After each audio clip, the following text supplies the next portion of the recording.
आपको ऐसी नौकरी देंगे जो ऐसी साथ हो। वो सेठ भी सोचेगा कि यार ये बंदा तो मैंने आज तक नहीं देखा, बेटा ठीक है तू जा। परमेश्वर आपको उस 9 से 6 में इतनी आशीष देगा, वो सेठ आपसे खुश होगा। बाकी लोग 10 बजे तक काम करते हैं, उतने भी वो आशीष नहीं होगी। मैं एक कोर्स कर रहा था, तो मैं एक कोचिंग सेंटर ज्वाइन किया था। कोचिंग में मेरी टाइम बदल गई। पहला मेरा टाइम था शनिवार और रविवार, 2 दिन कोचिंग होती थी, और शाम का टाइम था मेरा 5 बजे से लेकर 7 बजे तक, 2 घंटे की कोचिंग थी। कोई दिक्कत नहीं थी, लेकिन मुझे बिना बताए जो है एक बार फोन आया कि इस बार जो शनिवार को फोन आया कि आशीष जो संडे की कोचिंग है उसका टाइम सुबह 10 बजे हो गया।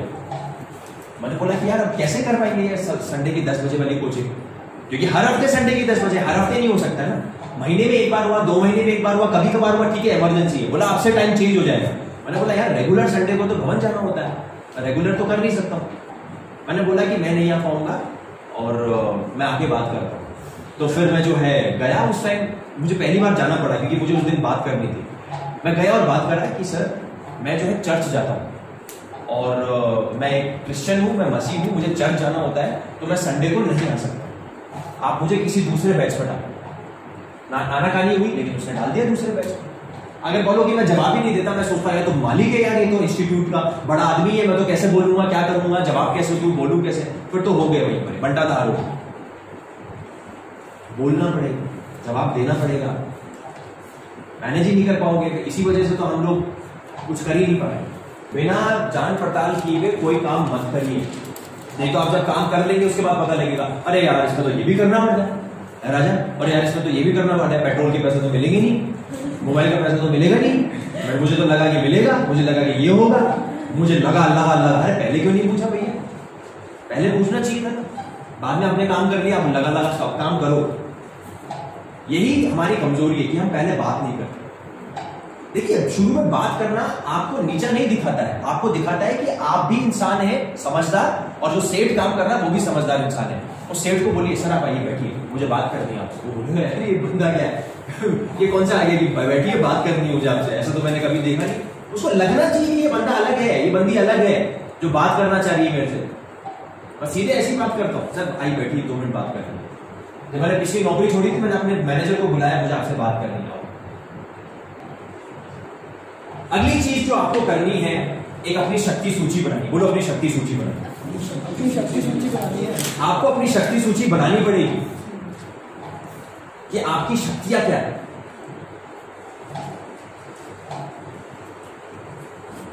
आपकी शक्तियां क्या है? अभी अभी लिखा था ताकत, लिखा था आपने, क्या ताकत है?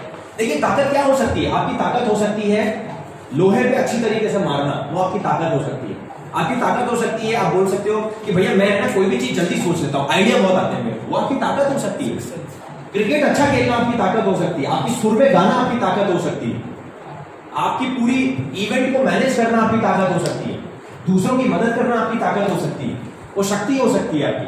वो शक्ति सूची बनाइए, उसको अपडेट करते रहिए। अरे यार मैंने ये नई चीज सीखी है, ये भी मेरी शक्ति में शामिल होगी। अगर नहीं किया तो करो, करना बहुत जरूरी है ये, क्योंकि ये चीज आपके करियर को बनाएगी या फिर बिगाड़ेगी। आपको मदद करेगी कि आपको किस दिशा में आगे जाना।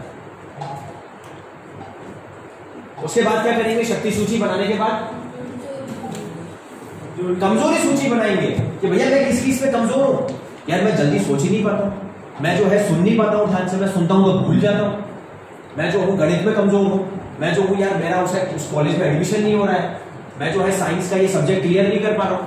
मेरे को जो इस कॉलेज में एडमिशन लेना है या मेरे को ये एंट्रेंस एग्जाम क्लियर करना है, मैं कर ही नहीं पा रहा हूं। कोई भी चीज हो सकती है, ये आपको पता होना चाहिए, ये आपको बनानी है।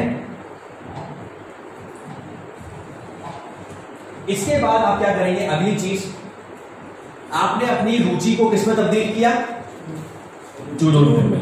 पहला लेवल हो गया। पहले बोलो रुचि निर्धारित करें, बोलो रुचि, पहला लेवल। दूसरा, रुचि को जुनून में तब्दील करें, बोलो। तीसरी, ताकत, बोलो शक्ति और कमजोरी निर्धारित करें। 3 चीजें हो गई। ये चौथी चीज है, व्यक्तिगत आत्मविश्वास और प्रेरणा। जब आपने ये सारी चीजें कर ली है, अब आपके पास क्या लिखा हुआ है? अब आपके पास क्या पड़ा हुआ है सामने? आपका जुनून, आप किस चीज में जुनून रखते हैं वो भी चीज आपके पास पड़ी है। आपकी ताकत क्या है वो भी आपके पास है, और आपकी कमजोरी क्या है वो भी आपके पास है। अब आपको क्या करने की जरूरत है? अपने आप को मोटिवेट करना। बोलो मोटिवेट करना, बोलो खुद को मोटिवेट करना। अब खुद को मोटिवेट करना है कि ये है चीज, यश ये चीज है मेरी, यश अब खुद मैं कर सकता हूँ। यश अपने आप को बोलेगा मैं कर सकता हूँ। मुकेश बोलेगा हाँ मैं कर सकता हूँ, मेरा ये काम है। बोलेगा कि ये शक्ति है, इस शक्ति का इस्तेमाल करो। जो आपकी शक्ति होगी, जो आपका जुनून होगा, वो आपको पैसे वाला बनाएगा, वो आपको पैसे दिलाएगा। यही है सिंपल चीज। आज सचिन तेंदुलकर अगर कॉलेज में चला जाता तो क्या होता है? सोचो, किसके पीछे गया? जुनून के पीछे। फेसबुक यूज करते हैं आप लोग? कई लोग फेसबुक यूज करते हैं। आपको पता फेसबुक का मालिक ने भी कॉलेज पास नहीं किया, कॉलेज छोड़ दिया और कॉलेज छोड़ के अपनी नई कंपनी शुरू करी। अभी दुनिया का टॉप 5 अमीर लोगों में है ये फेसबुक जिसने बनाया। और उसने और कुछ नहीं, उसने व्हाट्सएप भी खरीद लिया। व्हाट्सएप जो है वो फेसबुक के मालिक ने खरीद लिया है, इंस्टाग्राम भी उसने खरीद लिया है। सोचिए तो सही क्या है। मैं ये नहीं बोल रहा कॉलेज की पढ़ाई छोड़ देना, ये कर देना, लेकिन मैं जो बताना चाह रहा हूं वो किसके पीछे गए? जुनून के पीछे। जिसके पीछे जुनून रखते हैं, जो आपके जिसके पीछे आप जुनून रखते हैं, वो आपको पैसा दिलाएगा। अब आप सोच लो, आप जो नौकरी कर रहे हैं, आप जो बिजनेस कर रहे हैं, आप जो भी काम कर रहे हैं, क्या आप उसके पीछे जुनून रखते हैं? अगर आप जुनून रखते हैं तो आपको पैसा, लेकिन फिर भी पैसा तो आ रहा है, जुनून भी रखते हैं, लेकिन क्या फिर आप उसको मैनेज कर पा रहे हैं? अगर आप मैनेज नहीं कर पा रहे हैं तो फिर कोई फायदा नहीं है। क्योंकि हम सचिन तेंदुलकर या फिर मार्क ज़करबर्ग या फिर अंबानी की तरह नहीं है, हम यीशु मसीह के चेले हैं। हमें मैनेज करके करना पड़ेगा। हमें अपने आत्मिक जीवन को भी देखना है, संसारिक जीवन को, हमारे काम को भी देखना है और परिवार को भी देखना है। ये 3 पहलू हैं जिसको मैनेज करके चलना पड़ेगा। अगर आप मैनेज नहीं कर पा रहे हैं तो हम फेल हैं। हर एक पैसा वो फेल है। बोलो फिर पैसा कमाने का फायदा नहीं। बोलो अपने पड़ोसी को। समझ में आ गया? पहली चीज क्या करी आपने? जल्दी बताओ। बोलो रुचि निर्धारित करी। बोलो उसके बाद जुनून में कन्वर्ट। तीसरी चीज ताकत और शक्ति कमजोरी, क्या करा उसका? निर्धारित करी, बनाए उसको। उसके बाद चौथी चीज अपने आप को क्या किया? इस तरह से लिख लो, अपने आप को मोटिवेट किया। मोटिवेट करना चौथी चीज ये। मोटिवेट ये करना है कि भैया ये मैं जुनून रखता हूं, ये मेरी ताकत है, इससे पैसा कमाऊंगा, मैं ये काम करूंगा। और जो आपकी ताकत होगी या जिसके प्रति आप जुनून रखते हैं, जरूरी नहीं है उससे पैसा शुरू में मिल जाएगा, आपको इंतजार करना पड़ सकता है। लेकिन अगर आप आगे चलते रहेंगे तो आप जरूर अच्छा पैसा कमाएंगे।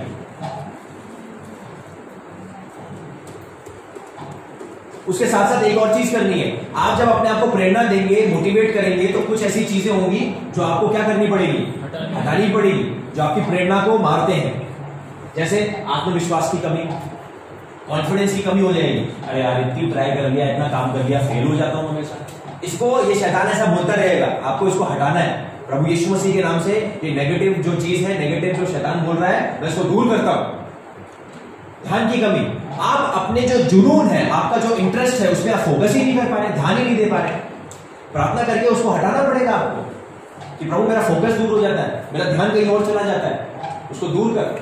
और तीसरी, दिशा का अभाव या दिशा की कमी। दिशा मतलब डायरेक्शन। मेरा जुनून वहां पर है सामने, तो मुझे उसी दिशा में आगे बढ़ना है ना। मैं इधर या फिर इधर थोड़ी जाऊंगा, मेरी जहां पर दिशा है वो सीधी दिशा, वहां पर जाऊंगा मैं। लेकिन लोग इधर उधर चले जाते हैं, इधर उधर भटक जाते हैं, कभी कुछ कर लिया, कभी कुछ कर लिया। प्रार्थना करके आपको प्रार्थना करनी है कि प्रभु मुझे मदद कर कि मैं उस दिशा की आगे। क्लियर हो गया आपको? चलिए एक बात पढ़ते हैं, सबोपदेशक 5:10 पढ़िए। जो रुपए से प्रीति रखता है, जो रुपए से प्रीति रखता है, वह रुपए से तृप्त ना होगा। जो रुपए से प्रीति रखता है वो कभी भी रुपए से तृप्त ना होगा। ये मेरा फेवरेट वचन है। और ना जो बहुत धन से प्रीति रखता है, लाभ से यह भी व्यर्थ। लाभ से ये भी व्यर्थ है। क्लियर वचन है जवानों हमारे लिए, जो बिजनेस कर रहे हैं, खासकर हितेश, ललित, और कौन बिजनेस कर रहा है? विक्की, और कौन बिजनेस कर रहा है? 3 लोग बिजनेस कर रहे हैं। ध्यान से समझ लो इस वचन से। योगेश, जो अपना काम कर रहे हैं, हम सबके लिए ये वचन है। जो व्यक्ति रुपए से प्रीति रखता है वो कभी भी रुपए से तृप्त नहीं होगा। आप कमाते रहोगे, आपका दिमाग खराब होगा, और चीज आ रहा पैसा और आते रहेगा और आता रहे, और जब पैसा आता रहेगा फिर बाकी आत्मिक जीवन साइड में, पारिवारिक जीवन साइड में। जो व्यक्ति रुपए से प्रीति रखता है वो कभी भी उस रुपए से तृप्त नहीं हो पाएगा। एक वचन और पढ़ते हैं, नीति वचन 19 का 21। नीति वचन 19 का 21। मनुष्य के मन में बहुत सी कल्पनाएं होती हैं। बहुत सी कल्पनाएं। अब आपकी क्या होगी, बहुत सारे इंटरेस्ट होंगे। अरे यार मुझे फोटोग्राफी भी पसंद है, मुझे तो कहोन बजाना भी पसंद है, मुझे ड्रम बजाना भी पसंद है, मुझे थोड़ी सी गिटार भी आती है, मुझे जो है यार मुझे मोबाइल वाले का भी शौक है, मुझे जो है दुकान पे भी काम कर सकता हूँ, मैं बिजनेस भी कर सकता हूँ अपना, मैं यार टीचिंग भी कर सकता हूँ, मैं तो मैसेज भी दे सकता हूँ, मैं गाना भी गा सकता हूँ, मैं वर्शिप भी लीड कर सकता हूँ। इतनी सारी चीज, बहुत सारी कल्पनाएं आपके दिमाग में होगी। लेकिन परंतु जो युक्ति यहोवा करता है वह स्थिर रहती है। बोलो बहुत वाह वाह, बोलो वाह वाह, बहुत बढ़िया वचन है। वापस पढ़ो, आगे सेकंड पार्ट पढ़ो उसका। परंतु जो युक्ति यहोवा करता है, जो युक्ति यहोवा करता है वह स्थिर रहती है, वो स्थिर रहती है। आप अपने दिमाग से, बोलो बुद्धू दिमाग, बोलो हमारा बुद्धू दिमाग है। आप अपने बुद्धू दिमाग से जो भी सोचोगे उसमें से कोई भी चीज क्या होने वाली है, सफल नहीं होगी। लेकिन जो युक्ति यहोवा करता है वो स्थिर है।